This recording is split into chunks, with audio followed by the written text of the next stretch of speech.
কলকাতার মানুষকে একটা সঠিক গণপরিবহনের ব্যবস্থা যদি না করে দেওয়া যায় তাহলে তো নাগরিক যে স্বাচ্ছন্দ্য সেটাই নষ্ট হয়ে যায়। আমাদের কথা ঐতিহ্য রক্ষার্থে, মানুষের আবেগ রক্ষার্থে, মানুষের স্মৃতি রক্ষার্থে কিছুটা রাখাটা প্রয়োজনীয় করতে। ট্রামের যে ডিপোগুলো সেখানে হাজার হাজার কোটি টাকার দুর্নীতি করে রয়েছে। ট্রামের জমি কোথায় গেল? এতগুলো ট্রামের পার্টস কী হলো? রাজাবাজার ট্রাম ডিপোতে কারা ট্রামের ভেতরে মদের বোতল রাখলো? আমরা চাই কলকাতাকে একটি সুস্থ গণপরিবহনের একটা ব্যবস্থা দেওয়া হোক। পরিবহনমন্ত্রী প্রেস কনফারেন্স করে বললেন যে ট্র্যাকটা কারা ঠিক করলো তিনি জানেন না। প্রথমে ট্রাম, তারপর দেখলাম হোলির ট্যাক্সি, মানে কলকাতার যে ঐতিহ্য যার সাথে জড়িয়ে রয়েছে তাদেরকে তুলে নেওয়ার একেবারে সিদ্ধান্ত নিয়েছে রাজ্য সরকার। এই বিষয়টি কীভাবে দেখছে? হ্যাঁ, মানে বিষয়টা হচ্ছে এগুলো তো আমাদের হেরিটেজের মধ্যে পড়ে। আসলে আপনি যদি কলকাতার ট্রামের কথা বলেন তার মানে কিন্তু আসলে কলকাতার কথাই বলা।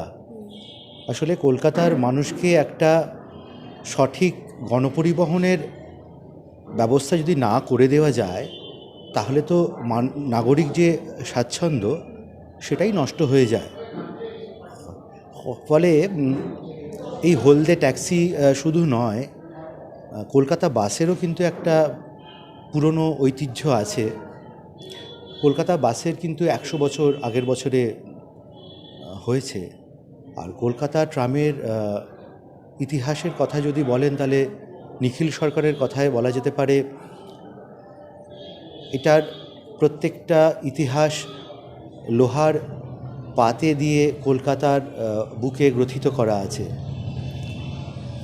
আসলে আমি নিজে কলকাতার গণপরিবহনের হেরিটেজ নিয়েই কাজ করি। বিগত 20 বছর ধরে এই বিষয়ে সংগ্রহ করছি, এই বিষয়ে চর্চা করছি এবং প্রত্যক্ষভাবে এই গণপরিবহনের হেরিটেজ এবং তার চলাচল যাতে থাকে সে বিষয়ে কাজ করছি। আমাদের একটা সংস্থা আছে ক্যালকাটা ট্রাম ইউজার অ্যাসোসিয়েশন, এবং আমার একটি সংস্থা আছে ক্যালকাটা বাসোপিডিয়া। আমি আছি, অনিকেত বলে আছেন। ক্যালকাটা বাসোপিডিয়ার কাজ হচ্ছে কলকাতা বাসের একটা অ্যানালিটিক এবং একটা স্ট্যাটিস্টিক্যাল স্টাডি করা, কী কী রুটে বাস যাচ্ছে, কী কী রুটে বাস যাচ্ছে না, এই বিষয়গুলোকে নিয়ে আলোচনা করা।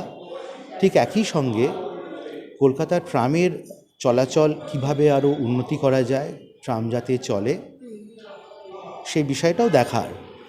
হাইকোর্ট নিয়োজিত যে ট্রাম কমিটি তৈরি হয়েছে, যেখানে ক্যালকাটা পুলিশ, WBSTC, CSTC ইত্যাদি সবাই আছে, সেইখানে আমাকেও রাখা হয়েছে। ফলে সেখানেও আমি কিছু বক্তব্য রাখার চেষ্টা করেছি, কিন্তু কিছু কিছু নিয়ম তো মানতেই হয়।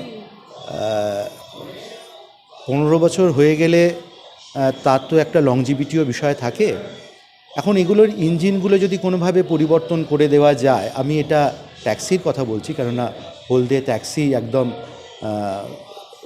কিনারায় চলে এসেছে। বাসেরও তাই। দেখা যাচ্ছে যে পরের বছরের মধ্যে আমাদের কলকাতার অর্ধেক বাস নষ্ট হয়ে যাবে। এখন বাসের গ্রহণযোগ্যতা তো আপনি অস্বীকার করতে পারবেন না। কলকাতার মধ্যবিত্ত ম্যাক্সিমাম মানুষ বাসেই যায়, মেট্রোতেও যায় কিন্তু বাসেও যায়, বাসেই যায়, ট্যাক্সিতেও যায়। সব মিলিয়ে মিশিয়ে কলকাতার গণপরিবহনের পরিস্থিতি এই মুহূর্তে হেরিটেজের আঙ্গিকে খুব একটা সুখকর নয়। দাদা, এই যে যুগের পরিবর্তন হচ্ছে এবং তার সাথে পাল্লা দিয়ে আমাদের শহরেরও কিছু উন্নতি বা কিছু পরিবর্তন আমরা দেখতে পাচ্ছি, সেখান থেকে রেলের মধ্যেও কিন্তু যন্ত্রাংশ পরিবর্তন করে তার একটা মডিফাই করে তাকে নতুনভাবে চালু করা হয়েছে এবং বাঁচিয়ে রাখা হয়েছে।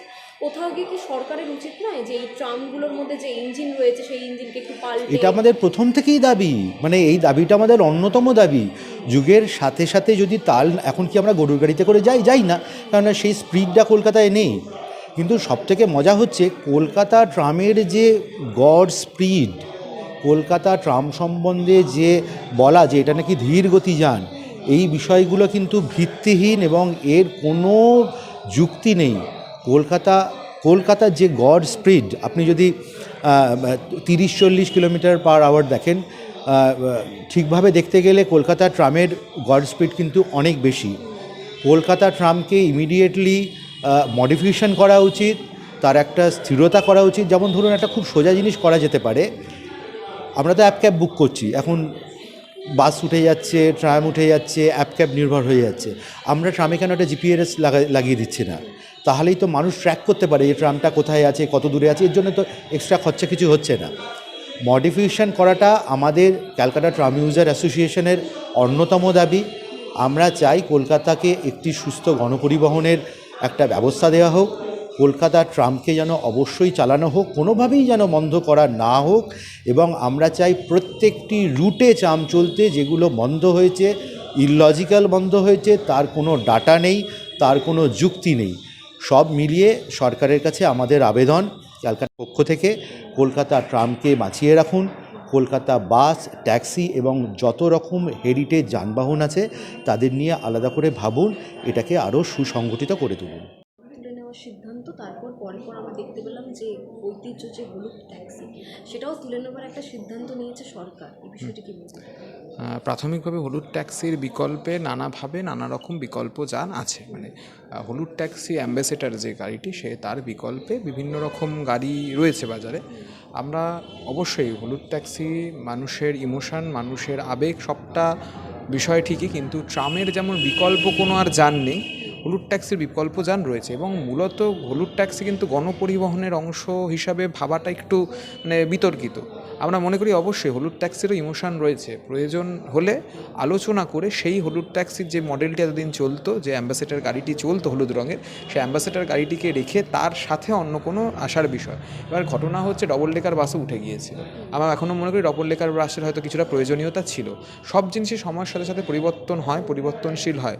আমরা কোনোভাবেই একেবারে সম্পূর্ণ ওই গাড়িটি তুলে নেওয়ার পক্ষে নই, আবার মনে করি না যে এই মুহূর্তে দাঁড়িয়ে সেই গাড়িটিকে খুব বেশিভাবে মানে সেটা নিয়ে আলোচনা করার জায়গা আছে এমনটাও নয়। অ্যাম্বাসেডার গাড়িটা সময়ের নিয়মেই তো পুরনো হয়েছে, সময়ের নিয়মেই খানিকটা পুরনো হয়েছে, সময়ের নিয়মেই আবার নতুন কোনো গাড়ি আসবে। আমাদের আশা যে নতুন রকম ট্যাক্সি তো এসেছে, ওলা উবের ক্যাব সার্ভিস ট্যাক্সিরই উন্নত মান, ট্যাক্সিরই একটা উন্নত মানের সার্ভিস, ক্যাব সার্ভিস বা এমন ক্যাব, মানে আরও যে নতুন আধুনিক গাড়িগুলি, অ্যাম্বাসেডার যখন ছিল তখন অ্যাম্বাসেডারের ট্যাক্সি ছিল, পরবর্তীকালে আধুনিক গাড়ি এসেছে, এখন তো আরও যে সবথেকে অত্যাধুনিক যে গাড়িগুলো স্করপিও, বুলেরো, এরাও ক্যাব খাচ্ছে।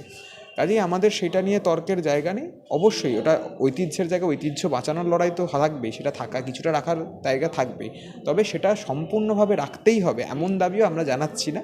কিন্তু আমাদের কথা ঐতিহ্য রক্ষার্থে, মানুষের আবেগ রক্ষার্থে, মানুষের স্মৃতি রক্ষার্থে কিছুটা রাখাটা প্রয়োজনীয় কলকাতা রাস্তায়। মন্ত্রীর সাথে কোনোদিনও এই বিষয়টি নিয়ে আলাপ আলোচনায় দেখুন, এই বিষয়ে আলোচনা হয়নি স্বাভাবিক অর্থে, এবং আমরা মনে করছি এই মুহূর্তে ট্রাম বা গণপরিবহনের যে ব্যাপক দুর্নীতির জায়গা রয়েছে, সেই ব্যাপক দুর্নীতির জায়গা থেকে আগে সেটা আলোচনার জায়গা স্বাভাবিক অর্থেই। ট্রামের জমি কোথায় গেল, এতগুলো ট্রামের পার্টস কী হলো, রাজাবাজার ট্রাম ডিপোতে কারা ট্রামের ভেতরে মদের বোতল রাখলো, রাজাবাজার ট্রাম ডিপোর ট্রামের পার্টসগুলো কোথায় বিক্রি হয়ে গেল, বা নোনাপুকুর ওয়ার্কশপে ট্রামের পার্টসগুলো কোথায় গেল। তাছাড়াও আরও বিভিন্ন রুটের আরও আলোচনার বিষয় আছে অনেক, মানে রুটের ভাড়া বাড়া নিয়ে, পেট্রোলের দাম বাড়া নিয়ে, এত কিছু বিষয় নিয়ে আলোচনার জায়গা রয়েছে। এই মুহূর্তে অবশ্যই এটাও আলোচনার বিষয়, কিন্তু আমরা সামগ্রিকভাবে যেগুলো প্রাসঙ্গিক আলোচনার বিষয় সেগুলোকে সামনে রাখার চেষ্টা করি। সাধারণ মানুষের সংখ্যা এখন যদি আমরা বলি যে প্রোগ্রামে আমাদের সেই পরিমাণে মোটামুটি বেড়েছে, কিন্তু সোশ্যাল মিডিয়ায় যদি দেখি যে আমাদের বিভিন্ন জায়গায় গণপরিবহন আমরা স্বাক্ষর করাচ্ছিলাম, তারপর হচ্ছে সোশ্যাল মিডিয়ার মাধ্যমে মতামত নিচ্ছিলাম, সেখানে স্বতঃস্ফূর্ত মানুষের একটা সমর্থন পাওয়া গেছে। এবং আমরা যে গণ অর্থ সংগ্রহ করছিলাম বিভিন্ন ট্রাম ডিপো থেকে শুরু করে বিভিন্ন সুবোধ মল্লিক স্কোয়ার, বিবাদীবাগ অঞ্চলটাতে, সেখানে মানুষ নিজে থেকে সমর্থন জানিয়েছে যে হ্যাঁ আমরা ট্রাম চাই।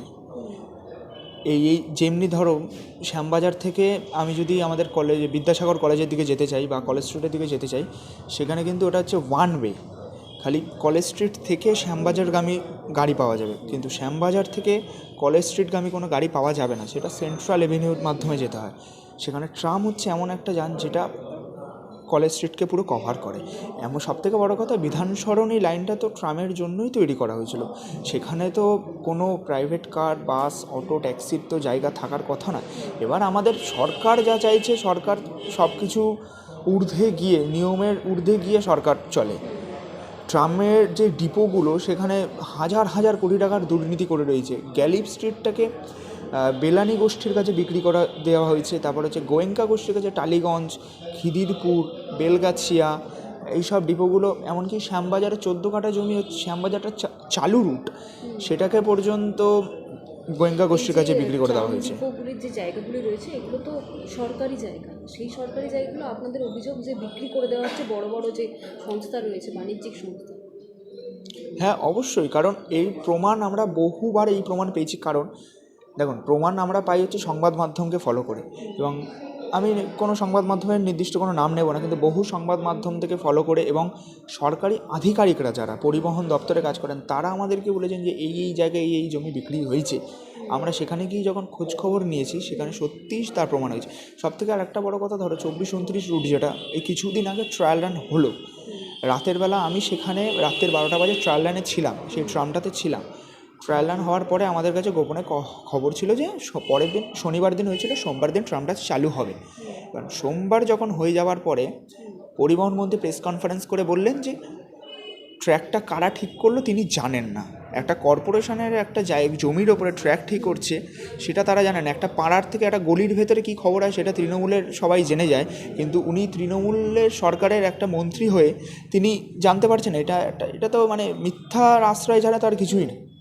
তিনি বলছেন যে কর্পোরেশন পারমিশন দিচ্ছেন। এবার কর্পোরেশনে যিনি বসে আছেন তিনি হচ্ছে ফিরহাদ হাকিম। এবার ফিরহাদ হাকিমকে যদি আমরা জিজ্ঞেস করি, ফিরহাদ হাকিম বলছে তাহলে পরিবহন দপ্তর, তাহলে আমরা এই করি, একবার এই পরিবহন দপ্তরের কাছে, একবার মেয়রের কাছে যাই, এই করি। তা এই দোটানার মধ্যে তারা চাইছে যে জমিগুলোকে বিক্রি করে দিয়ে কর্পোরেটের কাছে বিক্রি করে সাধারণ মানুষকে ট্রাম পরিষেবা থেকে বঞ্চিত করতে।